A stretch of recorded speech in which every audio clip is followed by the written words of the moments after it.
Hello hi നമസ്കാരം. Big boss season 7 മലയാളത്തിൻ്റെ 77ാമത്തെ ദിവസം ലാലേട്ടൻ കൂടി വരുന്ന രണ്ടാമത്തെ വീക്കെൻഡ് എപ്പിസോഡ്. സ്വാഭാവികമായും ഇന്നൊരു എവിക്ഷൻ നമ്മൾ പ്രതീക്ഷിക്കുന്നുണ്ടായിരുന്നു. എവിക്റ്റ് ആയിരിക്കുന്നത് ലക്ഷ്മിയാണ്. ലക്ഷ്മി ബിഗ് ബോസ് ഹൗസിൽ പറഞ്ഞിട്ടുള്ള പല നിലപാടുകളുണ്ട്. ആ നിലപാടുകൾ അവരുടേത് മാത്രമാണ്. നമുക്ക് യോജിക്കാൻ പറ്റാത്ത കാര്യങ്ങളുണ്ട്. പക്ഷേ ഒട്ടും തന്നെ യോജിക്കാൻ പറ്റാത്ത, ഒട്ടും തന്നെ അംഗീകരിക്കാൻ പറ്റാത്തത് അവരതിനു വേണ്ടി അവരുടെ ഒരു നിലപാട് പറയാൻ വേണ്ടി ആദില, നൂറ തുടങ്ങിയിട്ടുള്ള ആളുകളെക്കുറിച്ച് സംസാരിച്ചപ്പോൾ ഉപയോഗിച്ച വാക്കുകളുണ്ട്, ഉപയോഗിച്ചിരിക്കുന്ന ഭാഷ, അതിനോടുള്ള വിയോജിപ്പ് അവരൊരു ഖേദം പ്രകടിപ്പിക്കാതെ അവരത് തിരുത്താൻ തയ്യാറാകാത്തടത്തോളം നമുക്കത് അംഗീകരിച്ചു കൊടുക്കാനാവുന്നതല്ല. അപ്പോൾ പോലും ഒരു നല്ല ഗെയിമറാണ് ബിഗ് ബോസ് ഹൗസിനോട് വിട പറയുന്നത് എന്ന് പറയുന്ന ഒരു യാഥാർത്ഥ്യമുണ്ട്. ഇപ്പോൾ എല്ലാം കഴിഞ്ഞ് അക്ബറും ആര്യനും കൂടി ഇരുന്ന് സംസാരിക്കുന്ന സമയത്ത് ലക്ഷ്മിയേക്കാൾ ഭേദമായിരുന്നു ഞാൻ എന്ന് അക്ബർ പറയുന്നുണ്ട്. അവിടെ അക്ബർ ആസ് എ ഗെയിമറാണ് ആ സംസാരിക്കുന്നതെങ്കിൽ അക്ബറിനേക്കാൾ മികച്ച ഗെയിമറായിരുന്നു ലക്ഷ്മി എന്ന് പറയാനാണ് നമ്മൾ ഇഷ്ടപ്പെടുന്നത്. കാരണം അവർക്ക് കൃത്യമായ പ്ലാനുകൾ ഉണ്ടായിരുന്നു, ഓരോ ആളുകളെക്കുറിച്ചൊരു ധാരണ ഉണ്ടായിരുന്നു, ഒരു സ്ട്രാറ്റജി ഉണ്ടായിരുന്നു. അതിനനുസരിച്ച് കൃത്യമായ കരുക്കൾ നീക്കിക്കൊണ്ടാണ് ലക്ഷ്മി ഓരോ ആഴ്ചയും മുന്നോട്ട് പോയിക്കൊണ്ടിരുന്നത്. പുറത്തിറങ്ങിയ ശേഷം അവർ പറയുന്നതും അതാണ് ജനങ്ങളോട്, നല്ലൊരു ഗെയിമറിനെ വിജയിപ്പിക്കുക എന്നുള്ളത്. പക്ഷേ ഒരുപാട് PR കളികളും വോട്ട് മറിയലുകൾ പരിപാടികളൊക്കെ നടക്കുന്നതിൻ്റെ ഭാഗമായി ലക്ഷ്മി ഔട്ടാവുമ്പോൾ നമുക്കിതിൽ പറയാനുള്ളൊരു കാര്യം എന്ന് പറയുന്നത്, ലക്ഷ്മി ബിഗ് ബോസ് ഹൗസിൽ വന്നതിന് ശേഷം അവരുമായി വിയോജിപ്പുള്ള പല കാര്യങ്ങളും പല ആളുകൾക്കും ഉണ്ടാവും. പക്ഷേ അവരുടെ പേഴ്സണൽ ലൈഫിനെ സോഷ്യൽ മീഡിയയുടെ മുമ്പിൽ തുറന്നു കാണിച്ച ഒരുപാട് യൂട്യൂബേഴ്സ് അടക്കമുള്ള ആളുകളുണ്ട്. ഇപ്പോൾ അവരും അവരുടെ ഭർത്താവും തമ്മിൽ എന്തെങ്കിലും ഒരു പ്രശ്നം ഉണ്ടെങ്കിൽ അത് അവർക്കിടയിൽ നിൽക്കുന്ന കാര്യമാണ്. ഈവൻ ലക്ഷ്മിക്കെതിരെ പല പ്രശ്നങ്ങളും ഉണ്ടാകുന്ന സമയത്ത് അവരെ അനുകൂലിച്ചുകൊണ്ട് അവരുടെ ഭർത്താവ് ഒരു വീഡിയോ പോസ്റ്റ് ചെയ്തിട്ടുണ്ടായിരുന്നു. അപ്പോൾ അവർക്കിടയിലുള്ള പ്രശ്നം എന്തു തന്നെയാണെങ്കിലും അത് അവർക്കിടയിൽ നിൽക്കേണ്ടതാണ്, അവരുടെ പേഴ്സണൽ കാര്യമാണ്. പക്ഷേ പോലീസ് സ്റ്റേഷനിൽ ഉൾപ്പെടെയുള്ള FIR അടക്കമുള്ള കാര്യങ്ങൾ എടുത്തുകൊണ്ട് വന്ന് പൊതുജന മധ്യത്തിലേക്ക് ഇട്ടുകൊടുത്ത് അവർക്കൊരു കൊച്ചു കുട്ടിയുണ്ട്. ആ കുട്ടിയുടെ ഫ്യൂച്ചറിനെ കുറിച്ചാണ് അവർ ഏറ്റവും കൂടുതൽ സംസാരിക്കുന്നത്. ഇനി അവർ സംസാരിച്ചാലും ഇല്ലെങ്കിലും നമുക്കൊരു കോമൺ സെൻസ് വേണ്ടേ, ഒരു മിനിമം ഒരു ധാർമ്മികത വേണ്ടേ? ആ കുഞ്ഞിൻ്റെ ഫ്യൂച്ചറിനെ കൂടി ബാധിക്കത്തക്ക രീതിയിൽ ആ കുഞ്ഞിൻ്റെ അച്ഛനും അമ്മയും ഫാമിലി ഇഷ്യൂസ് എന്ന് പറഞ്ഞു കഴിഞ്ഞാൽ ചിലപ്പോൾ അവർക്ക് പൊറുക്കാൻ പറ്റാത്ത പ്രശ്നങ്ങളുണ്ടാവും, ചിലപ്പോൾ അവർ കുറച്ച് കഴിയുമ്പം അടുക്കുമായിരിക്കും, ചിലപ്പോൾ അതെല്ലാം അവരുടെ പേഴ്സണൽ കാര്യമാണ്. നമുക്കതിലൊന്നും പറയാനില്ല, നമ്മളിതിലൊന്നും പറയേണ്ട കാര്യവുമില്ല, അൺലെസ് അതൊരു സാമൂഹ്യ പ്രശ്നമായി നമ്മൾ ട്രീറ്റ് ചെയ്യാത്തിടത്തോളം. പക്ഷേ ആ കുഞ്ഞിൻ്റെ ഫ്യൂച്ചറിനെ പോലും പരിഗണിക്കാതെ അവരുടെ പേഴ്സണൽ കാര്യങ്ങൾ എടുത്തുകൊണ്ട് വന്ന് അലക്കി വെളുപ്പിക്കാൻ നോക്കിയ, അത് വെച്ച് വരുമാനം കണ്ടെത്താൻ നോക്കിയ വലിയൊരു വിഭാഗം ആളുകളുണ്ട്. ഒരുപക്ഷെ ലക്ഷ്മി എന്ന് പറയുന്ന ഗെയിമർ ഔട്ടായി പോകുന്നതിനേക്കാൾ നമുക്ക് ഏറ്റവും കൂടുതൽ അമർഷം തോന്നുന്നത്, ദേഷ്യം തോന്നുന്നത്, സങ്കടം തോന്നുന്നത് ആ ആറ്റിറ്റ്യൂഡുകളോടാണ്. ലക്ഷ്മി എവിക്റ്റായി പോവുകയും നെവിൻ അവിടെ തുടരുകയും ചെയ്യുക എന്ന് പറയുമ്പോൾ അനുമോളുടെ PR ഈ ആഴ്ച എടുത്ത പണി പോരാ എന്നാണ് നമ്മൾ അനുമാനിക്കുന്നത്. ഇപ്പോൾ അനുമോൾ തന്നെ ബിഗ് ബോസ് ഹൗസിൽ പറഞ്ഞിട്ടുള്ളതാണ്, PR ടീമിന് കുറച്ച് അഡ്വാൻസ് കൊടുത്തിട്ടുണ്ട്, ബാക്കി പുറത്തിറങ്ങിയിട്ട് വേണം കൊടുക്കാമെന്ന്. പക്ഷേ ഈ ആഴ്ചത്തെ ഒരു പെർഫോമൻസ് വെച്ചുകൊണ്ട് പുറത്തിറങ്ങിക്കഴിഞ്ഞാൽ മുഴുവൻ പൈസയും തീർത്തു കൊടുക്കാനുള്ള സാധ്യത ഒന്നും നമ്മൾ കാണുന്നില്ല. കാരണം അനുമോൾ ഒരുപാട് ക്ലൂ കൊടുത്തിട്ടും നെവിൻ ഇപ്പോഴും അവിടെ നിൽപ്പുണ്ട്. പോട്ടെ, നെവിൻ എങ്ങനെയെങ്കിലും സർവൈവ് ചെയ്തു എന്ന് വിചാരിച്ചാൽ പോലും അക്ബർ ഇപ്പോഴും അവിടെ നിൽപ്പുണ്ട്. നമ്മൾ ആദ്യം മനസ്സിലാക്കേണ്ടത്, നെവിൻ ഒരിക്കലും സഹതാപ വോട്ട് കിട്ടിയിട്ടല്ല അവിടെ നിൽക്കുന്നുണ്ടാവുക. നെവിന് നെവിൻ്റേതായിട്ടുള്ളൊരു ഫാൻ ബേസ് ക്രിയേറ്റ് ചെയ്യാൻ പറ്റിയിട്ടുണ്ട്. നിങ്ങൾ ആ ലക്ഷ്മി എവിക്റ്റായി പോകുന്ന സമയത്ത് പറയുന്നത് കേട്ട് നോക്കൂ. ബിഗ് ബോസ് ഹൗസിലേക്ക് കയറുന്നതിന് മുമ്പ് നെവിന് ഇഷ്ടമായിരുന്നു, അതിനകത്ത് കയറിയതിന് ശേഷവും നെവിന് ഇഷ്ടമാണ്. അയാൾ ആസ് എ ഗെയിമർ വളരെ ജെന്യൂനായി നിൽക്കുന്നതുകൊണ്ട്, അയാളുടെ ഒരു ക്യാരക്ടറിനോടുള്ള ഇഷ്ടം കൊണ്ട് അങ്ങനെ ഉണ്ടാകുന്ന ഒരു ഫാൻ ബേസ് ഉണ്ട്. നമ്മൾ ഈ PR വിഷയമൊക്കെ സംസാരിക്കുമ്പോൾ ഏഷ്യാനെറ്റ് തന്നെ, അതായത് ഇവരെ കൊണ്ട് തന്നെ PR ടാസ്ക് കൊടുത്ത് PR-നെ ഇങ്ങനെ എക്സ്പോസ് ചെയ്തതിന് ശേഷം ഒരു വിഭാഗം ഓഡിയൻസിന് മനസ്സിലായിട്ടുണ്ട് ഇതൊരു PR നാടകമാണ് എന്നുള്ളത്. അല്ലെങ്കിൽ സോഷ്യൽ മീഡിയയിൽ വരുന്ന പോസ്റ്റുകളും കാര്യങ്ങളൊക്കെ കാണുമ്പോൾ ഇത് PR-ന്റെ ഭാഗമായിട്ടാണ് സംഭവിക്കുന്നതെന്ന്. PR എന്തായാലും വളരെ സ്ട്രോങ് ആയിട്ടുള്ളൊരു പരിപാടിയാണ്, സംഘബലം കൂടുതലുള്ള ആളുകളാണ്. സോഷ്യൽ മീഡിയയിൽ നമ്മൾ ബോട്ടുകൾ എന്ന് വിളിക്കുന്ന പോലെ ഇഷ്ടംപോലെ അക്കൗണ്ടുകൾ ഉണ്ടാക്കി മൾട്ടിപ്പിൾ ആളുകൾ ഇങ്ങനെ നിരന്നിരിക്കുകയാണ്. അവരോടൊന്നും ഇടിച്ചു നിന്ന് ജയിക്കാൻ ഒരു സാധാരണ പ്രേക്ഷകന് പറ്റിയില്ല എന്ന് വരും. പക്ഷേ ഒരു വലിയ വിഭാഗത്തിന് ഇതിനെക്കുറിച്ചൊരു ധാരണ ഉണ്ടായി കഴിയുമ്പോൾ അതവരുടെ പ്രതിഷേധമല്ലേ നമുക്ക് തോന്നിപ്പോകും. ഈ ആഴ്ച അനുമോള് ഉദ്ദേശിച്ച ആൾ പുറത്ത് പോകാതെ നിൽക്കുമ്പോൾ, നീ ഇത്രയും നാൾ ക്ലൂ കൊടുത്ത് പല ഗെയിമേഴ്സിനെയൊക്കെ പുറത്താക്കിയില്ലേ, ഇനിയിപ്പോൾ ഞങ്ങൾ ഈ ആഴ്ച ഒരാളെ ഇവിടെ പിടിച്ചു നിർത്താൻ പോവുകയാണ് എന്ന് പറയുന്നത് പോലെ അങ്ങനെ ഒരു പ്രതിഷേധവുമായി നമുക്കിതിനെ കാണാൻ തോന്നുന്നു. ഇപ്പോൾ ലക്ഷ്മി, അക്ബർ ഇവർ രണ്ടുപേരും ആ കാറ് കയറുന്ന സമയത്ത് ലക്ഷ്മിക്ക് ഏകദേശം ഉറപ്പാണ് ഞാൻ എവിക്റ്റായി പോകാൻ പോവുകയാണെന്നുള്ളത്. ലക്ഷ്മി എല്ലാവരോടും വളരെ നന്നായിട്ടാണ് പെരുമാറുന്നത്, എല്ലാവരും നന്നായി കളിക്കണം എന്ന് അവർ പറയുന്നുണ്ട്. അതിനുശേഷം അക്ബറും കയറുന്നു. അനുമോള് മാത്രമാണ് ഒരു പക്ഷേ ലക്ഷ്മി തിരിച്ചു വരും എന്ന് പറയുന്ന അഗാധമായ ഒരു ഉറപ്പിൽ നിൽക്കുന്നത്. കാരണം അനുമോള് പുറത്ത് ക്ലൂ കൊടുത്തതനുസരിച്ച് അക്ബറോ നെവിനോ എന്തായാലും എവിക്റ്റ് ആയിട്ടുണ്ടാവണം. ഈ ക്ലൂ കൊടുപ്പ് പരിപാടി നമ്മൾ കലാഭവൻ സരികയുടെ സമയം മുതൽ കാണുന്നതാണ്. കുറേ ആൾക്കാർ വിചാരിക്കും അത് അനുമോളുടെ ശാപവും പിന്നെ പ്ലാച്ചിയുടെ കൂടോത്രവും ഇങ്ങനെയൊക്കെയുള്ള കുറേ കാര്യങ്ങൾ വിചാരിക്കും. പക്ഷേ അനുമോൾ കൃത്യമായി പുറത്ത് ക്ലൂ കൊടുക്കുന്നുണ്ട്. കലാഭവൻ സരികയോട് ഞാൻ ഇനി ഇവരോട് സംസാരിക്കില്ല, ഇവരുമായിട്ട് ഇനി എനിക്ക് ഒരു ബന്ധമില്ല എന്ന് പറയുന്നു. കലാഭവൻ സരിക ഔട്ടായി പോകുന്നു, ശൈത്യയെക്കുറിച്ച് സംസാരിക്കുന്നു, ശൈത്യ ഔട്ടായി പോകുന്നു. അങ്ങനെ അനുമോളെ ടാർഗറ്റ് ചെയ്യുന്ന ആളുകളെ പുറത്ത് ഔട്ടാക്കാൻ വേണ്ടി ഈ വോട്ടുകൾ അങ്ങോട്ടും ഇങ്ങോട്ടും മാറി മറിഞ്ഞുമൊക്കെ വരുമ്പോഴാണ് നമ്മൾ വിചാരിക്കുന്ന പല അൺഫെയർ എവിക്ഷൻസും സംഭവിക്കുന്നത്. അങ്ങനെ പല നല്ല പ്ലേയേഴ്സും ഔട്ടായി പോയിട്ടുമുണ്ട്. പക്ഷേ ഇപ്രാവശ്യം എന്തായാലും അക്ബർ അല്ലെങ്കിൽ നെവിൻ പുറത്താവും എന്നുള്ള ഉറപ്പിൻ്റെ പുറത്താണ് അനുമോൾ ലക്ഷ്മിയോട് പോയി പറയുന്നത് തിരിച്ചു വരുമെന്നാണ് എൻ്റെ വിശ്വാസം. എന്നിട്ടും ലക്ഷ്മിക്ക് പകരം അക്ബർ തിരിച്ചു വരുമ്പോൾ കഴിഞ്ഞ വീക്കെൻഡ് എപ്പിസോഡ് കഴിഞ്ഞപ്പോൾ മുതൽ അനുമോൾ ക്ലൂ കൊടുത്തോണ്ടിരിക്കുകയാണ്, നെവിനെ നീ തീർന്നു, നിന്റെ കോമഡിയൊക്കെ ഇത്ര ഉള്ളൂടാ, നിൻ്റെ ആകെ ഇത്രയേ ഉള്ളൂ, അല്ലെങ്കിൽ നീ നിന്റെ ചിരിയും കളിയൊക്കെ അവസാനിക്കാൻ പോവാണ് എന്നുള്ള രീതിയിൽ നെവിനെ പ്രാഗി കൊണ്ടിരിക്കുമ്പോൾ ഇത് ആക്ച്വലി ഒരു ക്ലൂ കൊടുക്കലാണ്. അതായത് ഇത് അനുമോളുടെ പാറ്റേൺ ആണ്. PR എന്നോട് വന്നത് പറഞ്ഞിട്ടല്ല, നമ്മൾ ഈ കാര്യങ്ങൾ ഒബ്സർവ് ചെയ്യുമ്പോൾ നമുക്ക് ഈ പാറ്റേൺ മനസ്സിലാവുന്നത് വെച്ചിട്ടാണ് പറയുന്നത്. അങ്ങനെ നെവിൻ ഔട്ട് ആകും എന്ന് പ്രതീക്ഷിച്ചിരുന്ന സ്ഥലത്ത് ലക്ഷ്മി എവിക്റ്റായിരിക്കുന്നു. നെവിനും അക്ബറും ശക്തമായി തിരിച്ചു വരുന്നു. ആ ഒരു മെസ്സേജ് അത് അനുമോൾ കൂടി കൊടുക്കാൻ വേണ്ടിയിട്ടായിരിക്കും ഏറ്റവും ആദ്യം നെവിൻ നിങ്ങൾ സേഫാണ് എന്ന് പറഞ്ഞ് നെവിനെ ഇരുത്തിയിട്ടുണ്ടാവുക. ആ സമയത്തും അല്ലാതെയുള്ള സമയത്തൊക്കെ അനുമോളെ എടുത്ത് വാരുമ്പോൾ പ്രേക്ഷകരുടെ ഒരു വലിയ കയ്യടി ഉണ്ടാകുന്നുണ്ട്. അത് ഈ ട്രൂ ഗെയിം സ്പെക്ടേറ്റേഴ്സ് ഉണ്ടല്ലോ, ഗെയിമിനെ ഗെയിമായി കാണുന്ന ആളുകളെ ഗെയിമേഴ്സായി കാണുന്ന അങ്ങനെയുള്ള ആളുകളുടെ കയ്യടിയാണ്. എന്തായാലും ഇന്നത്തെ ദിവസം ഏറ്റവും കൂടുതൽ ഡിസ്കഷൻ നടക്കുന്ന ആളുകളെ നമ്മൾ എടുത്തു നോക്കുമ്പോൾ അനീഷിനെ കുറിച്ചൊരു വലിയ ചർച്ച ഒരുപക്ഷെ ഈ എപ്പിസോഡ് സ്റ്റാർട്ട് ചെയ്യുന്നത് തന്നെ അനീഷിൽ നിന്നാണ്. ലാലേട്ടൻ പറഞ്ഞ് ഏൽപ്പിച്ചിരുന്ന ഒരു മീറ്റിംഗ് പരിപാടി ഉണ്ടായിരുന്നു എല്ലാ ദിവസവും വൈകുന്നേരം ഇരിക്കുന്നത്. അതിനെക്കുറിച്ച് ക്യാപ്റ്റനായ സാബുമാനോട് ചോദിക്കുമ്പോൾ സാബുമാൻ പിന്നീട് പറയുന്നത് മാനേജ് ചെയ്യാൻ ഏറ്റവും ബുദ്ധിമുട്ടുള്ളത് അനീഷിനെയാണെന്നുള്ളതാണ്. ബാക്കിയുള്ളവരെ റെസ്പെക്ട് ചെയ്യുന്നില്ല, വെറുതെ ബഹളം ഉണ്ടാക്കിക്കൊണ്ടിരിക്കുന്നു, ആരെയും പറയാൻ അനുവദിക്കുന്നില്ല. അങ്ങനെ ആ മീറ്റിംഗ് പരിപാടി മുഴുവൻ കോളമാക്കിയത് അനീഷാണെന്നാണ് പറയുന്നത്.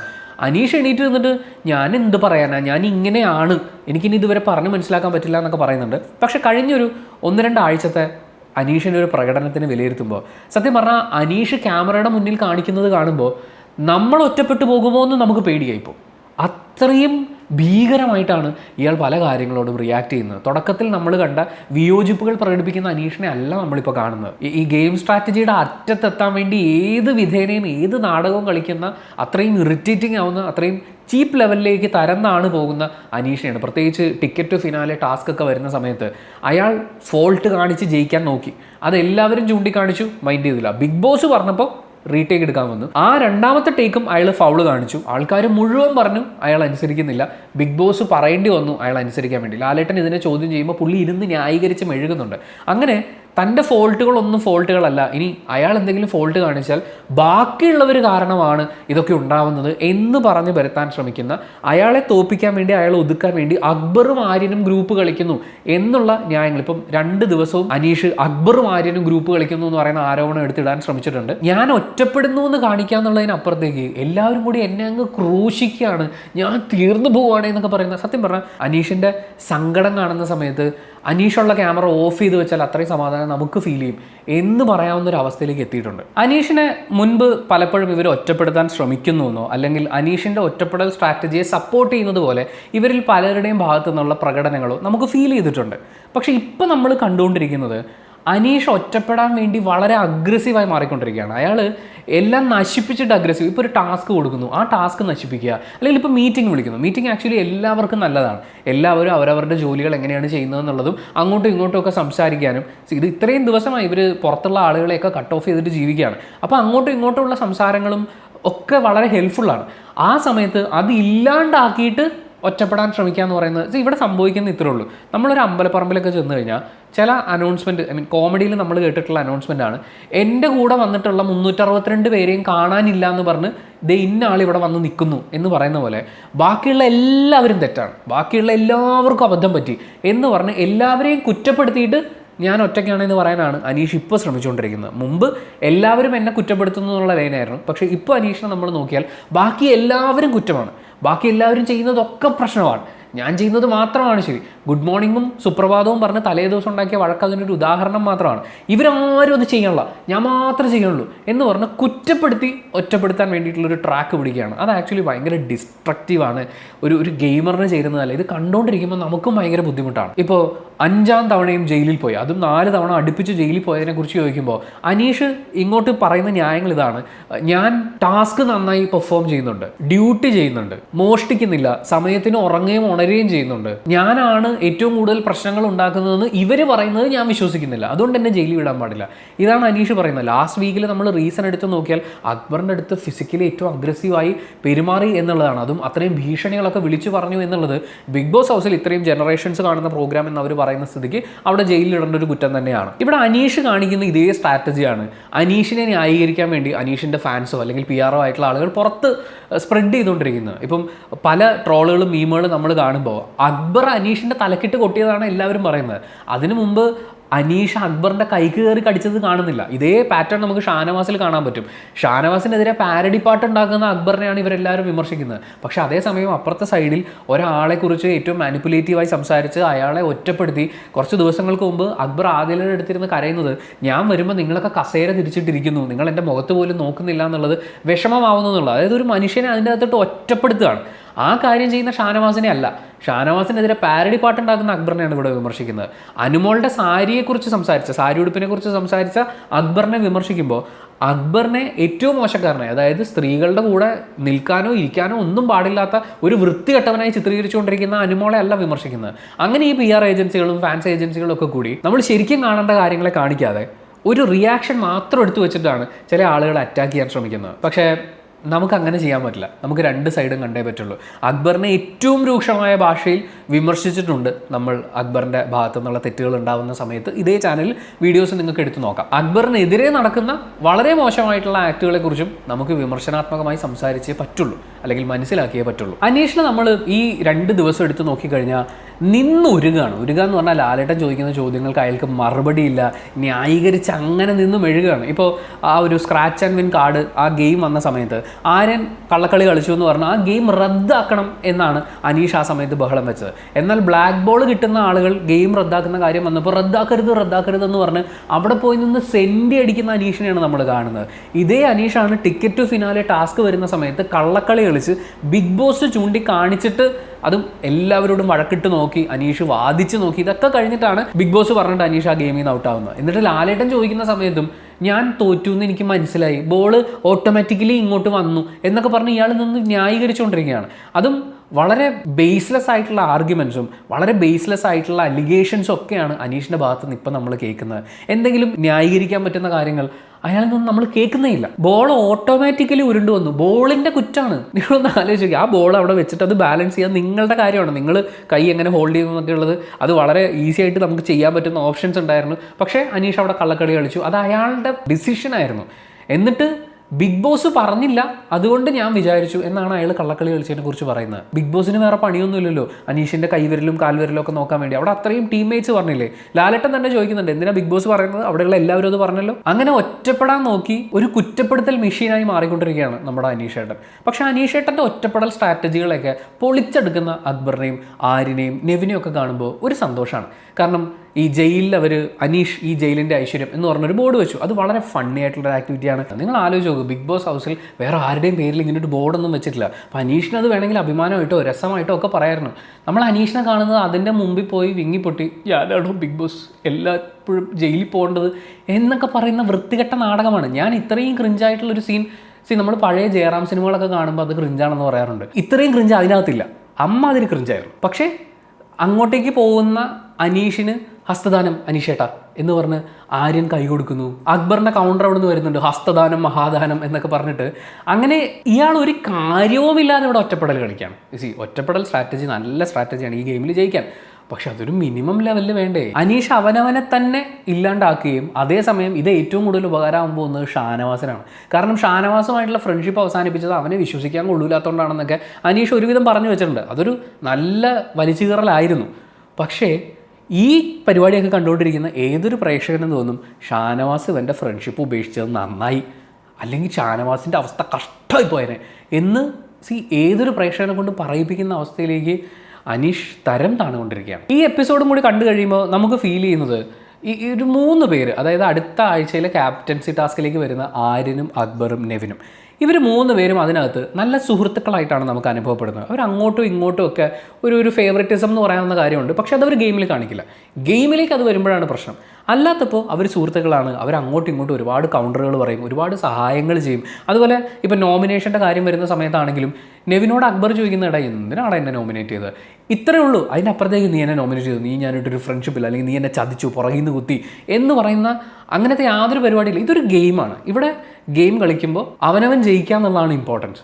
ആൻഡ് ഓപ്പോസിറ്റുള്ള ആളെ നോമിനേറ്റ് ചെയ്യേണ്ടത് നോമിനേറ്റ് ചെയ്യും. അതിനൊരു റീസൺ കൂടി കൃത്യമായിട്ട് പറയും. അതിനങ്ങനെ എടുക്കുക. പക്ഷെ അല്ലാത്ത സമയത്ത് നമ്മൾ നല്ല സുഹൃത്തുക്കളായിരിക്കും. ആ ഒരു കാര്യം ലാലേട്ടൻ ആദ്യം മുതലേ പറയുന്ന തോൽപ്പിക്കാൻ വേണ്ടി കളിക്കാതെ ജയിക്കാൻ വേണ്ടി കളിക്കുന്ന സ്പോർട്സ്മാൻ സ്പിരിറ്റോടുകൂടി കളിക്കുന്ന 3 പേരെയാണ് നമ്മൾ അവിടെ കാണുന്നത്. അതിൻ്റെ ഏറ്റവും വലിയ ഒരു ഉദാഹരണം എന്ന് പറയുന്നത് ഇവർ 3 പേരും കൂടി എവിടെയെങ്കിലും വട്ടം കൂടി ഇരുന്നിട്ട് നമുക്ക് അനുമോളുടെ ഈ ആഴ്ചത്തെ സ്ക്രീൻ സ്പേസ് കുറയ്ക്കണം, അല്ലെങ്കിൽ ഷാനവാസിൻ്റെ സ്ക്രീൻ സ്പേസ് കുറയ്ക്കണം എന്ന് ചർച്ച ചെയ്യുന്നത് കേൾക്കാനേ പറ്റില്ല. ഓരോരോ കാര്യങ്ങളുണ്ടാകുമ്പോൾ അങ്ങോട്ടും ഇങ്ങോട്ടും സംസാരിക്കും. ഇപ്പോൾ ഏറ്റവും ലാസ്റ്റ് അനുമോൾ വന്ന് സോറി പറഞ്ഞു എന്ന് അക്ബർ പറയുന്നുണ്ട്, നമ്മൾ ഫ്രണ്ട്സ് എന്ന് അനുമോൾ പറഞ്ഞു എന്ന് ആര്യനും പറയുന്നുണ്ട്, 2 ദിവസം കഴിയുമ്പോൾ കാണാം എന്ന് നെവിൻ പറയുന്നതല്ലാതെ എടാ അവളെ വിശ്വസിക്കരുത്, നമ്മൾ ഇങ്ങനെ വേണം കാണാൻ, ഇങ്ങനെ വേണം ചെയ്യാൻ എന്ന് പറയുന്ന ആളുകളെ ഗ്രൂപ്പുകൾ ഉണ്ടാക്കി അറ്റാക്ക് ചെയ്യാൻ പോകുക എന്ന് പറയുന്ന അങ്ങനത്തെ ഒരു സ്ട്രാറ്റജി ഇവർക്കില്ല. എന്നാൽ അതേസമയം ഇവിടെ സീക്രട്ട് ഗ്രൂപ്പുകൾ ഉണ്ടായി വരുന്നു എന്ന് പറയുന്ന ഷാനവാസൊക്കെ ആണെങ്കിലും ഏറ്റവും മോശം വാക്കുകളും പദപ്രയോഗങ്ങളും ചിത്രീകരണമൊക്കെ ഉപയോഗിച്ചുകൊണ്ട് ആളുകളെ മോശമാക്കി മാറ്റുന്ന അനുമോളാണെങ്കിലും ഒറ്റപ്പെടൽ സ്ട്രാറ്റജിയുടെ പെരുന്നാളിറക്കുന്ന അനീഷ് ആണെങ്കിലും അവരിലൊന്നും നമുക്ക് ഈ പറയുന്നൊരു സ്പോർട്സ്മാൻ സ്പിരിറ്റ്, സൗഹൃദത്തിൽ ഊന്നി നിൽക്കുന്ന എന്നാൽ മത്സരബുദ്ധിയോടുകൂടിയുള്ള ആളുകൾ, അങ്ങനെയുള്ള ഒരു ഇമേജ് നമുക്ക് കാണാൻ പറ്റില്ല. ലാലേട്ടൻ വലിച്ചേറി ഒരു പെർട്ടിക്കുലർ സ്പോട്ടിലേക്ക് എത്തുമ്പോഴേക്കും അനുമോൾ വിതുമ്പുന്നത് നമ്മൾ കാണുന്നുണ്ട്. ആ വിതുമ്പുന്ന സമയത്ത് സൈഡിലിരുന്ന് എന്നാ പറ്റി മോളെ എന്നുള്ളൊരു ആക്ഷനിലിരിക്കുന്ന ഷാനവാസൊക്കെ നമ്മൾ കാണുന്നുണ്ട്. പക്ഷേ എണീറ്റ് നിന്ന് ഈ തൊണ്ട ഇങ്ങനെ ഇടറിക്കുന്നൊരു പരിപാടിയുണ്ട്. അത് വളരെ ഈസിയാണ് കേട്ടോ, ഭയങ്കര ബുദ്ധിമുട്ടുള്ള കാര്യമൊന്നുമല്ല. ആ കാര്യം അനുമോൾ ഇട്ട് തുടങ്ങുമ്പോഴേക്കും ആര്യൻ ഒരു ടിഷ്യൂ പേപ്പർ എടുത്ത് അനുമോൾക്ക് കൊടുക്കാൻ പോകുന്നുണ്ട്. അപ്പോൾ ഈ ഉള്ളിൽ നിന്ന് മെനക്കെട്ട് എടുത്തുകൊണ്ട് വന്ന ഗദ്ഗതം അനുമോൾ വിഴുങ്ങിപ്പോയി അറിയാണ്ട്.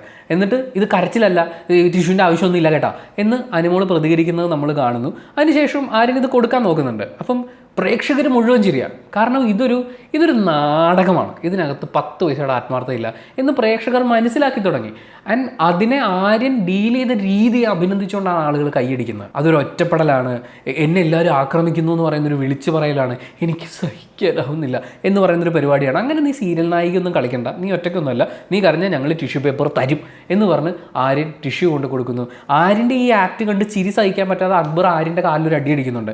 ലാലേട്ടൻ ചിരിച്ചു മറിയുന്നുണ്ട്. പക്ഷേ എന്തൊരു ക്രിയാത്മകമായിട്ടാണ്, എത്ര രസകരമായിട്ടാണ് ഒരു കരച്ചിൽ നാടകത്തിന് അതിൻ്റെ മുളയിലെ നുള്ളുക എന്ന് പറയുന്ന കാര്യം ആര്യൻ ചെയ്തത്. അനുമോളെ ഈ ഒരു എപ്പിസോഡിൽ ലാലേട്ടൻ ആദ്യം വിളിച്ചു വരുത്തി വിഷമിറക്കിക്കുക എന്ന് പറയുന്ന പോലെ അനുമോളോട് ചോദ്യങ്ങൾ ചോദിച്ചു തുടങ്ങുന്നത് നെവിനുമായിട്ടുണ്ടാകുന്ന പ്രശ്നമാണ്. അപ്പോൾ ഈ അമ്മുമ്മയോട് പോയി പറഞ്ഞാൽ മതി എന്ന് പറയുന്ന കാര്യം അത് എടുത്തിടുന്നു.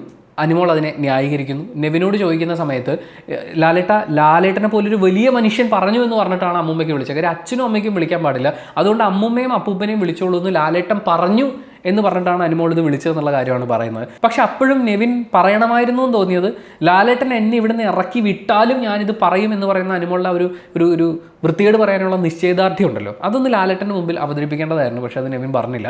ആ സമയത്ത് ലാലേട്ടൻ കൊടുക്കുന്നൊരു മറുപടിയുണ്ട്, നിങ്ങൾ എന്തായാലും ഇനിയിപ്പോൾ അച്ഛനെയും അമ്മയും അപ്പൂപ്പനെയും അമ്മൂമ്മേനെയൊക്കെ വിളിക്കുന്നത് നിർത്തിയിട്ട് അയൽക്കാരുടെ അച്ഛനെയും അമ്മയൊക്കെ വിളിക്കൂ, അപ്പോൾ അവരുടെ കയ്യിൽ നിന്ന് കിട്ടിക്കോളുമെന്നാണ്. അതായത് നമുക്കിത് ചൊല്ലിക്കൊടുക്കാൻ മാക്സിമം ശ്രമിച്ചു, നടന്നില്ല, ഇനി തല്ല് കിട്ടിയിട്ടേ നീയൊക്കെ പഠിക്കുള്ളൂ എന്ന് പറയുന്ന ആ ഒരു ഉപേക്ഷിക്കലുണ്ടല്ലോ, അതാണ് അവിടെയുള്ളത്. അച്ഛനെ വിളിക്കരുതെന്ന് പറഞ്ഞാൽ അച്ഛൻ്റെ അച്ഛനെ വിളിക്കുക, അമ്മയെ വിളിക്കരുതെന്ന് പറഞ്ഞാൽ അമ്മയുടെ അമ്മേനെ വിളിക്കുക എന്ന് പറയുന്ന ഒരു പ്രത്യേക സ്ട്രാറ്റജിയിലാണ് ഇവർ മുന്നോട്ട് പോയിക്കൊണ്ടിരിക്കുന്നത് എന്നുള്ളത് ലാലേട്ടൻ സഹികെട്ട് ഈ ഒരു രീതിയിൽ പറഞ്ഞ് അവസാനിപ്പിക്കുകയാണ്. അതിനുശേഷം അനുമോൾ വീണ്ടും ഒന്ന് വറുക്കപ്പെടുന്നത് അവരുടെ രാത്രിയിലെ നന്മവരം കളിയായിരുന്നു. അത് അക്ബറിനും ആര്യനും വേണ്ടി അവർ മുട്ട വറുത്ത് കൊടുക്കാൻ പോയി. ആ സമയത്ത് എല്ലാവർക്കും കൂടി വെച്ചിരുന്ന റേഷനിൽ നിന്ന് കടലമാവ് എടുത്ത് അവർ ദോശ ഇട്ടു. പക്ഷേ അതിൽ പ്രശ്നം എന്ന് പറയുന്നത് രാവിലെ എല്ലാവർക്കും വേണ്ടിയുള്ള റേഷനിൽ നിന്ന് എടുത്തു എന്ന് പറഞ്ഞ് ആദിലയോടും നൂറയോടും അവർ വഴക്കിട്ടു. ഒരു ഉള്ളിക്കഷ്ണം ചോദിച്ചതിന് നെവിനോട് വഴക്കിട്ടു. അങ്ങനെ ബാക്കിയുള്ളവർക്ക് ഈ റേഷനിൽ നിന്ന് ഒന്നും എടുക്കാൻ പാടില്ല, പറ്റൂല എന്ന് പറഞ്ഞ് സ്റ്റേണായിട്ട് നിന്ന അതേ അനുമോൾ രാത്രിയായപ്പോൾ എല്ലാവർക്കും കൂടി വെച്ചിരിക്കുന്നതിൽ നിന്നെടുത്ത് ആര്യനും അക്ബറിനും ഒക്കെ ഫുഡ് ഉണ്ടാക്കി കൊടുക്കാൻ പോയി. ഇവിടുത്തെ പ്രശ്നം എന്ന് പറയുന്നത് എന്ത് കാര്യത്തിനാണോ അവർ ജിസൈലിനെ കുറ്റക്കാരിയാക്കി ഇത്രയും കാലം ചിത്രീകരിച്ചുകൊണ്ടിരുന്നത്, അതേ കാര്യം ചെയ്തുകൊണ്ട് അക്ബറിനെയും ആര്യനെയും ഒക്കെ കൂടെ നിർത്താൻ വേണ്ടിയിട്ടുള്ളൊരു നന്മ മരം കളി മാത്രമായിരുന്നു അത്. അല്ലാതെ അനുമോൾക്ക് സ്നേഹം കൂടിയിട്ട് അയ്യോ രാത്രി അവർ വിശന്നിരിക്കുകയായിരിക്കും പാവം പിള്ളേർ, ഞാൻ വേണ്ട എന്തെങ്കിലും ഉണ്ടാക്കി കൊടുക്കാൻ എന്ന് പറയുന്ന സ്നേഹക്കൂടുതലൊന്നും അല്ല അതിലുള്ളത്. ഇത് ചൂണ്ടിക്കാണിക്കുന്ന ആദിലയും നൂറയും അവരവരുടെ നിലപാട് പറയുന്നുണ്ട്. നെവിൻ ആ സമയത്ത് എൻ്റെ കയ്യിൽ നിന്ന് പോയി എനിക്ക് ദേഷ്യം വന്നു എന്നുള്ള കാര്യം പറയുന്നുണ്ട്. അക്ബറും ഈ പറയുന്ന ദോശ ഉണ്ടാക്കിക്കൊണ്ട് വന്നെങ്കിലും 2 ദോശയും ഒരുമിച്ച് വിഴുങ്ങിയ നിലപാട് ശരിയായില്ല ലാലേട്ട എന്നുള്ളത് പറയുന്നുണ്ട്. അപ്പോൾ ലാലേട്ടൻ തന്നെ ആദില സംസാരിക്കുമ്പോഴാണ് തോന്നുന്നു പറയുന്നത് അനുമോൾക്ക് രാവിലെ ഒരു നിലപാട്, ഉച്ചയ്ക്കൊരു നിലപാട്, വൈകുന്നേരം ഒരു നിലപാട് ആണല്ലേ എന്നുള്ളത്. അത് ആക്ച്വലി ലാലേട്ടൻ തന്നെ പറയുമായിരുന്നു. അതിന് ശേഷമാണ് അനുമോളും തൈരും എന്ന് പറയുന്ന ഗഹനമായ വിഷയത്തിലേക്കുള്ള ലാലേട്ടൻ്റെ കടന്നുകയറ്റം ആരംഭിക്കുന്നത്. അനുമോൾ ഈ ആദ്യത്തെ ദിവസം തന്നെ ലാലേട്ടൻ ഇവർക്ക് പാലും മുട്ടയും കഴിഞ്ഞ ആഴ്ച തുടങ്ങുമ്പോൾ തന്നെ പാലും മുട്ടയും കൊടുക്കാമെന്ന് പറഞ്ഞിട്ടുണ്ടായിരുന്നു. അങ്ങനെ കൊടുത്ത 2 കവർ പാൽ, അതിലൊരു പാലെടുത്ത് അനുമോൾ കാച്ചി പാല് പിരിഞ്ഞു പോയി. പക്ഷേ അനീഷിനോട് അനുമോൾ പറയുന്നത് വന്നതിൽ ഒരു കവർ പാലും ഒരു കവർ തൈരുമാണ് എന്നുള്ളതാണ്. അവിടെ തന്നെ അതൊരു വളരെ വലിയൊരു മിസ്റ്റേക്ക് ആയിരുന്നു. അനീഷ് അതെടുത്ത് കുടിക്കാൻ പോകുന്ന സമയത്ത് അനുമോൾ വേണ്ടാന്ന് പറഞ്ഞിട്ടുണ്ടായിരുന്നില്ല. അനീഷിന് ബാക്കിയുള്ളവർ പറഞ്ഞുകൊണ്ടാണ് ഒരു സിപ്പ് എടുത്തിട്ട് അയാളത് നിർത്തിയത്. അല്ലെങ്കിൽ അയാളത് കുടിച്ചേനെ, അയാളുടെ വയറ് കേടായി പോയേനെ. ഇത് ലക്ഷ്മി കൃത്യമായിട്ട് എടുത്തിടുന്നുണ്ട്. അനുമോൾക്ക് ഇത് അറിയാഞ്ഞിട്ടൊന്നും അല്ല, ഇത് അറിഞ്ഞുകൊണ്ട് തന്നെ ചെയ്തതാണ്. ആ സമയത്ത് സാബുമാനാണ് ചോദിക്കുന്നത്, ലാലേട്ടാ പാല് പിരിഞ്ഞു കഴിഞ്ഞാൽ അപ്പം തന്നെ തൈരാകുമോ എന്നുള്ളത്.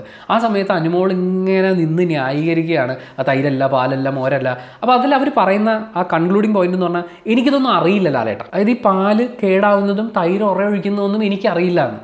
ഇതേ അനുമോളാണ് ഇവിടെയുള്ള 16 പേർക്കും വെച്ച് വിളമ്പാൻ ഒരൊറ്റ പെണ്ണ് മതി, അതായത് ഞാനൊരൊറ്റ പെണ്ണ് മതി എന്ന് ഈ ബിഗ് ബോസ് ഹൗസ് സ്റ്റാർട്ട് ചെയ്ത് ഒരു 15 പേരായ സമയത്ത് പറഞ്ഞത്. കിച്ചണിലെ കാര്യങ്ങൾ മുഴുവൻ അറിയാം, എല്ലാവർക്കും ഉണ്ടാക്കി കൊടുക്കാനുള്ളത് എനിക്കറിയാം എന്ന് ഓരോ തവണ കിച്ചൺ ടീം ഇടുന്ന സമയത്തും കിച്ചൺ ടീമിൽ കയറിപ്പറ്റാൻ വേണ്ടി പറയുകയും, കിച്ചൺ ടീമിൽ കയറി 2 ദിവസം കഴിയുമ്പോൾ ഞാനിനി കുക്ക് ചെയ്യില്ല എന്ന് പറഞ്ഞ് പിണങ്ങിപ്പോവുകയും, അത് കഴിഞ്ഞ് ബാക്കിയുള്ളവർ കുക്ക് ചെയ്യാൻ കഷ്ടപ്പെടുന്നത് കാണുമ്പോൾ കഷ്ടപ്പെടുന്നത് എന്ന് പറഞ്ഞ് പുച്ഛിക്കുകയും ഒക്കെ ചെയ്യുന്ന ഇതേ അനുമോൾ പറയുന്നു, പാല് കേടായി അത് തൈരാവുന്ന പ്രോസസ്സ് തനിക്ക് അറിയില്ല. പാലും തൈരും മോരും ഒന്നും തിരിച്ചറിയാൻ പറ്റാത്ത അവസ്ഥയിലേക്ക് എത്തിയോ എന്നുള്ളൊരു ചോദ്യമാണ് ലാലേട്ടൻ ചോദിക്കുന്നത്. അപ്പോഴും അനുമോൾ ഇതേ കാര്യം ആവർത്തിക്കുമ്പോൾ ഈ ചീത്തയായി പോയി എന്നുള്ളതിന്, മോശമായി പോയി എന്നുള്ളതിന് തൈരായി എന്നാണോ പറയുന്നത്? മോളെ നീ തൈരായി പോയല്ലോ എന്നാണോ നമ്മളൊരാളോട് പറയുക എന്ന് ലാലേട്ടൻ ചോദിക്കുന്നുണ്ട്. ആ ചോദ്യത്തിൽ ഉള്ളടക്കത്തിൻ്റെ അന്തരാർത്ഥം മനസ്സിലായിട്ടുള്ള അക്ബറിൻ്റെ മുഖത്ത് വല്ലാത്തൊരു എക്സ്പ്രഷൻ വരുന്നുണ്ട്. വളരെ കുറച്ച് ആളുകൾക്ക് അത് ഉൾക്കൊള്ളാൻ സാധിച്ചിട്ടുള്ളൂ എന്നാണ് എനിക്ക് മനസ്സിലാവുന്നത്. എന്തായാലും ലാലേട്ടൻ ഒരു വളരെ മികച്ച ഇതാണ് അവിടെ ചെയ്തതെന്നാണ് ഞാൻ മനസ്സിലാക്കുന്നത്. അങ്ങനെ പലവിധ വിശേഷങ്ങൾ പറഞ്ഞുകൊണ്ട് പലരെയും വറുത്തും അതുപോലെ തലോടിയും ഒക്കെ ലാലേട്ടൻ ആ എപ്പിസോഡ് ഇങ്ങനെ മുന്നോട്ട് കൊണ്ടുപോയി. ലക്ഷ്മി എവിക്റ്റായി പോകുന്ന സമയത്ത് ആര്യൻ പറഞ്ഞൊരു ഡയലോഗുണ്ട്, അവളൊരു നല്ല പ്ലെയർ ആയിരുന്നു, ഷീ പ്ലേഡ് വെൽ എന്നുള്ളത്. എന്തായാലും അങ്ങനെ നന്നായി കളിച്ചിരുന്ന ഒരു പ്ലെയറിനെ കൂടി നമുക്ക് ബിഗ് ബോസ് ഹൗസിൽ നിന്ന് നഷ്ടമായിരിക്കുകയാണ്. ഇനിയിപ്പോൾ അടുത്ത ആഴ്ചയിലേക്ക് നമ്മൾ നോക്കുമ്പോൾ ഒരു പ്രത്യക്ഷത്തിൽ വലിയൊരു ചേഞ്ച് നമ്മൾ കാണാൻ സാധ്യതയുള്ളത്, അല്ലെങ്കിൽ എന്തെങ്കിലും ഒരു ഡിഫറൻസ് ഉടനെ കൊണ്ടുവരേണ്ട ഒരു അവസ്ഥയിലുള്ളത് അത് ഷാനവാസക്കയാണ്. കാരണം കഴിഞ്ഞ ആഴ്ച നോക്കുമ്പോൾ ഷാനവാസക്ക എന്തെങ്കിലുമൊക്കെ അബദ്ധങ്ങൾ കാണിച്ചാലും പാവമായതുകൊണ്ടാണ്, ബുദ്ധി ഇല്ലാത്തതുകൊണ്ടാണ് എന്ന് പറഞ്ഞ് അദ്ദേഹത്തെ ആശ്വസിപ്പിക്കാനും കൂടെ നിർത്താനും സംരക്ഷിക്കാനും ഷാനവാസിന് വേണ്ടി വാദിക്കാനും അവിടെ ലക്ഷ്മി ഉണ്ടായിരുന്നു. അത് ലക്ഷ്മിയുടെ ഗെയിമായിരുന്നു. ബട്ട് സ്റ്റിൽ അങ്ങേർക്ക് ലക്ഷ്മിയുടെ ഒരു സപ്പോർട്ട് കിട്ടിയിട്ടുണ്ടായിരുന്നു. ആൻഡ് അക്ബറിനെ നല്ലോണം സോപ്പിട്ട് കൂടെ നിർത്തിയിട്ടുണ്ടായിരുന്നു. ആദിലയോടും നൂറയോടും പ്രത്യക്ഷത്തിലൊരു യുദ്ധം പ്രഖ്യാപിച്ചിരുന്നെങ്കിലും ആ യുദ്ധം കാര്യമായി മുന്നോട്ട് പോയില്ല. മാത്രമല്ല ഷാനവാസ്കയുടെ ആ സ്വതസിദ്ധമായിട്ടുള്ള വീട്ടുകാരെ വിളിക്കുക, ചീത്ത വിളിക്കുക, അഗ്രസീവ് ആകുക, ഇങ്ങനെയുള്ള കാര്യങ്ങൾക്കൊക്കെ വലിയൊരു അയവ് വരുത്തി അദ്ദേഹം ഒന്ന് ഒതുങ്ങിയിട്ടുണ്ടായിരുന്നു. അങ്ങനെ ഒതുങ്ങി നിന്ന് സോപ്പിട്ട് സംരക്ഷണയിൽ കഴിഞ്ഞ ഷാനവാസക്ക അടുത്ത ആഴ്ച ഈ പറയുന്ന സംരക്ഷണ കവചം ഇല്ലാതാകുമ്പോൾ എങ്ങനെയായിരിക്കും ഗെയിം കളിക്കുക എന്നുള്ളതും, പ്രത്യേകിച്ച് ഇനിയിപ്പോൾ ടിക്കറ്റ് ടു ഫിനാലെ ഗെയിംസും കാര്യങ്ങളൊക്കെ വരാൻ പോവുകയാണ്. ആര്യൻ, അക്ബർ, നെവിൻ സൗഹൃദം എന്തായാലും ഈ എപ്പിസോഡും കൂടി കഴിയുമ്പോൾ ഇവർ വളരെ വ്യക്തമായി മനസ്സിലാക്കിയിട്ടുണ്ടാകും. അപ്പോൾ ആ ഗ്രൂപ്പിൽ ചേക്കേറുക എന്ന് പറയുന്നത് ഷാനവാസക്കയ്ക്ക് ഇനി പോസിബിൾ ആണോ? അനുമോളുടെ അടുത്തേക്ക് ചെന്ന് കഴിഞ്ഞാൽ അനുമോൾ അങ്ങനെ വൃത്തികേടിനൊന്നും പ്രോത്സാഹിപ്പിക്കുന്ന ആളല്ല. കാരണം അനുമോൾക്ക് അതിനുള്ള സമയമില്ല. ഈ വൃത്തികെട്ട ഗെയിം സ്ട്രാറ്റജികൾ എന്ന് പറയുന്നത് ഒരു അക്ഷയഖനി പോലെ അനുമോളുടെ കയ്യിലുണ്ട്. അപ്പോൾ സ്വന്തം വൃത്തികേടുകളൊക്കെ കാണിച്ചു തീർക്കുന്നതിനിടയിൽ ബാക്കിയുള്ളവൻ്റെ വൃത്തികേടും കൂടി നമ്മൾ സപ്പോർട്ട് ചെയ്യണമെന്ന് പറഞ്ഞാൽ നടക്കുമോ? അപ്പോൾ അനുമോളുടെ അടുത്ത് ഈ പറഞ്ഞ സപ്പോർട്ട് കിട്ടില്ല. അനീഷ് അടുപ്പിക്കാനേ പോകുന്നില്ല. കാരണം ഷാനവാസിനെ വിശ്വസിക്കാൻ കൊള്ളില്ല എന്നുള്ളത് മാത്രമല്ല, ആരെങ്കിലും എന്തെങ്കിലും ചെയ്തിട്ടാണെങ്കിലും എനിക്ക് ഒറ്റപ്പെട്ടേ പറ്റൂ എന്ന് പറയുന്ന ഒരു അവസ്ഥയിൽ നിൽക്കുകയാണ് അനീഷ്. പിന്നെയുള്ളത് ആദിലയും നൂറയുമാണ്. അവർക്ക് ആക്ച്വലി കാര്യങ്ങളൊക്കെ മനസ്സിലായിട്ടുണ്ട്. ഇതൊരു ഗതികേടിൻ്റെ ഭാഗമായി മാത്രം രണ്ടുപേരുടെയും കയ്യിൽ കാര്യമായ ഗെയിമും സ്ട്രാറ്റജിയും ഒന്നും തന്നെ ഇല്ല. നൂറ ഇപ്രാവശ്യവും സേവ്ഡായി, അല്ലെങ്കിൽ ഒരാഴ്ചയും കൂടി അവിടെ നിൽക്കുന്നു എന്ന് പറയുന്നത്, അതായത് 10 വയസ്സുടെ ഗെയിമില്ലാത്ത 2 പേര് ഈ പറയുന്ന 77ാം ദിവസവും അവിടെ ഉണ്ട് എന്ന് പറയുന്നത് ഒന്ന് ആലോചിച്ച് നോക്കി. അപ്പോൾ അവിടെ നിലനിന്ന് പോരാൻ ഈ പറയുന്ന വോട്ട് ബാങ്കുകളുടെ സപ്പോർട്ട് കിട്ടാൻ ഷാനവാസിനൊപ്പം അവർ നിന്നേക്കാം. നമ്മൾ ഈ 10 വയസ്സുടെ ഗെയിമില്ല എന്ന് പറയുമ്പോഴും അതിലെ ഗെയിമൊക്കെ കൊടുക്കുന്ന സമയത്ത് അതിൽ ലൂപ്പ് ഹോൾസ് ഒക്കെ നോക്കി എന്തെങ്കിലും ചെയ്യുന്നുണ്ട്. പക്ഷേ നൂറ് ഒന്നും തന്നെ ചെയ്യുന്നില്ല. നൂറ് ആക്ച്വലി അവരെല്ലാവരും പറയുന്ന പോലെ ടൂർ വന്നിരിക്കുകയാണ്. ടൂർ കഴിയുമ്പോൾ ഒരു ബസ്സിൽ കയറി വീട്ടിൽ പോകും, അത്രേ ഉള്ളൂ. അവരുടെ 2 പേരുടെയും ഇപ്പോൾ മുന്നിലുള്ള ഒരു ഓപ്ഷൻ അവർ ഡിസ്കസ് ചെയ്യുമ്പോൾ നമ്മൾ കേട്ടിട്ടുള്ളത് വെച്ചിട്ട് ഇവരിൽ ഒരാൾ നിൽക്കുന്ന അത്രയും നാൾ നിൽക്കുക, മറ്റേ ആൾ ആ പണപ്പെട്ടിയുടെ ടാസ്ക് വരുന്ന സമയത്ത് കിട്ടുന്ന പൈസയുമായി, മാക്സിമം നല്ലൊരു എമൗണ്ട് ഉണ്ടെങ്കിൽ ആ കിട്ടുന്ന പൈസയുമായി സ്വയം എവിക്റ്റായി പുറത്തേക്ക് പോകുക എന്നുള്ളതാണ്. എങ്ങാനും കഷ്ടകാലത്തിന് ബിഗ് ബോസ് തീരുമാനിക്കുക എന്തായാലും നിങ്ങൾ ഒരുമിച്ചേ കളിക്കുന്നുള്ളൂ, എന്നാൽ പിന്നെ നിങ്ങൾ രണ്ടുപേരും ഒരു ടീമാണ് എന്ന് പറഞ്ഞാൽ ഈ പറഞ്ഞ സ്ട്രാറ്റജി അവർക്ക് എടുക്കാൻ പറ്റാതായി പോകും. അങ്ങനെ ഒരു ഗതികെട്ട അവസ്ഥയിലാണ് ആദിലയും നൂറ ഇപ്പോൾ മുന്നോട്ട് പോയിക്കൊണ്ടിരിക്കുന്നത്. ആര്യനെയും അക്ബറേയും നെവിനെയും നമ്മൾ നോക്കുമ്പോൾ അവർ 3 പേരും ആസ് ഗുഡ് എൻ്റർടൈനേഴ്സ്, അവരെല്ലാവരും എൻ്റർടൈൻ ചെയ്യിച്ച് അവരുടെ ഗെയിമൊക്കെ കൃത്യമായി കളിച്ച് ഓപ്പോസിറ്റ് നിൽക്കുന്നത് ആരാണ് എന്ന് നോക്കാതെ തന്നെ ഗെയിം വളരെ ജെന്യൂനായിട്ട് കളിക്കുന്ന ആളുകളാണ്. അപ്പോൾ അതൊരു രസമായിട്ടൊരു ഓളത്തിൽ അങ്ങനെ പോകും. ടിക്കറ്റ് ടു ഫിനാലെ ടാസ്ക് ഒക്കെ ആരംഭിച്ച സമയത്ത് എവിക്റ്റായി പോകരുതെന്ന് നമുക്ക് ആഗ്രഹം തോന്നിയ ആളുകളും ഈ 3 പേരിലാണുള്ളത്. പക്ഷേ അനുമോൾ ഇവരോട് സോറിയൊക്കെ പറഞ്ഞിട്ടുണ്ടായിരുന്നു ഈ ലാലേട്ടൻ വന്നു പോയതിന് ശേഷം. അവരുടെ ഒരു ഡിസ്കഷനിൽ നമുക്കത് കേൾക്കാനുമുണ്ട്. അനുമോളുടെ ഒരു പ്രത്യേകത എന്താണെന്ന് വെച്ചാൽ ഈ പെരുമ്പാമ്പ് ഇഴ വിഴുങ്ങുന്നത് പോലെയാണ്. അതായത് കാണിക്കാവുന്ന മാക്സിമം വൃത്തികേടുകൾ അവർ ഒരാഴ്ച കാണിക്കും, എന്നിട്ട് ലാലേട്ടൻ്റെ ഇന്ന് കിട്ടാവുന്നതൊക്കെ മേടിച്ചു പിടിക്കും, എന്നിട്ട് ഒരാഴ്ച നല്ല കുട്ടിയായിട്ടിരിക്കും. അങ്ങനെ നോക്കുമ്പോൾ കഴിഞ്ഞ ആഴ്ച അവർ ആവശ്യത്തിൽ കൂടുതൽ വൃത്തികേടുകളൊക്കെ വിളിച്ച് പറഞ്ഞിട്ടുണ്ട്. അപ്പോൾ അവർ ഈ ആഴ്ച ഒന്ന് ഒതുങ്ങുമായിരിക്കും. ഇച്ചിരി നല്ല കുട്ടിയായി, നല്ലൊരു അനുമോളായി, അനുക്കുട്ടിയായി അവർ ബിഗ് ബോസ് ഹൗസിൽ തുടരും. എന്നിട്ട് ബാക്കി അടുത്ത ആഴ്ച ആയിരിക്കും എടുക്കാൻ ചാൻസ് ഉള്ളത്. സാബുമാൻ ഇതുവരെ അവിടെ ഇപ്പോൾ 72 ക്യാമറ ഉണ്ടെന്നാണ് പറയുന്നത്. സാബുമാൻ അവിടുത്തെ 73ാമത്തെ ക്യാമറയാണ്. ആ ക്യാമറ എങ്ങനെയിരുന്നോ അങ്ങനെ തന്നെ തുടരുന്നതാണ് തോന്നുന്നത്. കാര്യം ഇതുവരെ അയാളിൽ നിന്ന് നമ്മളൊന്നും തന്നെ കണ്ടിട്ടില്ല. ഇനിയും അങ്ങനെ കാര്യമായി കാണുമെന്ന് തോന്നുന്നില്ല. പിന്നെ ഇവർ നല്ല ബുദ്ധിപരമായി നോമിനേറ്റ് ചെയ്യുന്ന ആളുകളായതുകൊണ്ട് സാബുമാനെയും നൂറേയും ഒക്കെ അവർ നോമിനേഷനിൽ കൊണ്ടുവരുമോ എന്നുള്ളത് കണ്ടറിയേണ്ടതാണ്. ഇവരെല്ലാവരും ഈ പരസ്പരമുള്ള ദേഷ്യം വെച്ചിട്ടാണ് നോമിനേറ്റ് ചെയ്യുന്നത്. അങ്ങനെയല്ല, ഗെയിമിലെ വീക്ക് പ്ലെയേഴ്സിനെ നോമിനേറ്റ് ചെയ്യൂ, അവരൊക്കെ അങ്ങോട്ട് പോട്ടെ, എന്നിട്ട് സ്ട്രോങ് പ്ലെയേഴ്സ് കളിക്കട്ടെ എന്ന് ചിന്തിക്കുന്നതിന് പകരം അക്ബർ എൻ്റെ കണ്ണിട്ട് കുത്തി, ആരും ഞാൻ പോകുമ്പോൾ ചിരിച്ചു കാണിച്ചു, നെവിൻ എന്നെ കാണുമ്പോൾ വണങ്ങുന്നില്ല എന്നൊക്കെ പറഞ്ഞ് അങ്ങോട്ടും ഇങ്ങോട്ടും ഇങ്ങനെയുള്ള നോമിനേഷൻസ് ആണ് ഇവർ വെക്കുന്നത്. അതിന് പകരം ഈ ഹൗസിൽ തുടരാനുള്ള ഗെയിം സ്ട്രാറ്റജി ഒന്നും ഇവരിൽ നിന്ന് കാണുന്നില്ല. അതുകൊണ്ട് ജനവിധി തേടി വരട്ടെ എന്ന് പറഞ്ഞാൽ അങ്ങോട്ട് നോമിനേറ്റ് ചെയ്യുകയാണെന്നുണ്ടെങ്കിൽ നൂറയും സാബുമാനും നോമിനേഷനിൽ വരികയാണെങ്കിൽ അതൊരു ഫെയർ ആയിട്ടുള്ള നോമിനേഷൻ പ്രോസസ്സായിട്ട് നമുക്ക് കാണാം. പിന്നെ ക്യാപ്റ്റൻസി ടാസ്ക് വരുന്നുണ്ട്, അതുപോലെ ടിക്കറ്റ് ടു ഫിനാലെ വരുന്നുണ്ട്. ഈ 2 ടാസ്കുകളിലും അർഹതയുള്ള ആളുകൾ വിജയിക്കട്ടെ. കാരണം ഈ ക്യാപ്റ്റൻസി കിട്ടിയാലും ടിക്കറ്റ് ടു ഫിനാലെ കിട്ടിയാലും അടുത്ത ആഴ്ചത്തെ നോമിനേഷൻ ഫ്രീ ആകാൻ പറ്റുന്ന ഒരു കാര്യമാണ്. അത് അർഹരായിട്ടുള്ള ആളുകളുടെ കയ്യിലേക്ക് വരികയും അങ്ങനെ നല്ല ഗെയിമേഴ്സ് അവിടെ തുടരുകയും ചെയ്യുന്നൊരു സാഹചര്യം ഉണ്ടാവട്ടെ എന്ന് ആഗ്രഹിച്ചുകൊണ്ട് നമ്മൾ ഈ വീഡിയോയുടെ സംഗ്രഹിക്കുകയാണ്. ആൻഡ് ഈ വീഡിയോ ഇഷ്ടപ്പെടുകയാണെങ്കിൽ ലൈക്ക് ചെയ്യുക, കമൻറ്റ് ചെയ്യുക, ഷെയർ ചെയ്യുക, സബ്സ്ക്രൈബ് ചെയ്യുന്ന കാര്യവും ഹൈപ്പ് ചെയ്യുന്ന കാര്യവും പരിഗണിക്കുക.